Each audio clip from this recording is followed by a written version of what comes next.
لیکن تیموجن کی عزت سے اس کا باپ اس سے ناراض تھا اور کئی دن اس سے بات نہ کی، لیکن بالآخر تیموجن کو پاس بلا کے کہا، تم نے صحیح کیا، ایک مرد کو اپنی عورت خود چننے کا حق ہونا چاہیے۔ یہ سن کر تیموجن کھل اٹھا، لیکن ان کے قریب ہی چند اور لوگوں نے پڑاؤ ڈالا اور ان کو کھانے کی بھی پیشکش کی، جس کو یسوگی نے قبول کر لیا۔ لیکن دوست کے بھیس میں آئے یہ لوگ دشمن تھے، اور جب موقع ملا انہوں نے اس کے کھانے میں زہر ملا دیا، اور چند دن تڑپنے کے بعد یسوگی ہمیشہ کی نیند سو گیا۔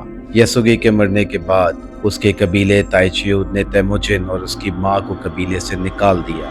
جس قبیلے کے لیے یسوگی نے جنگیں لڑی تھی انہوں نے اس کے بیٹے کو جنگل میں چھوڑ دیا، بھوکا، اکیلا اور بے آسرا۔ تیموجن اب ایک یتیم تھا۔ اس کی ماں ایک مضبوط اور بہادر عورت تھی جس نے اپنے چھوٹے بچوں کو زندہ رہنے کی جدوجہد شروع کر دی۔ جنگل ان کا گھر تھا اور دریا کا پانی ان کی دوا۔ وہ لوگ جنگلی جڑی بوٹیاں، چوہے، مچھلیاں اور کبھی کبھی صرف پتھر چاٹ کر گزارا کرتے۔ سردیاں جب آتیں تو ڈر ہوتا کہ کوئی بچہ صبح تک زندہ بھی بچے گا یا نہیں۔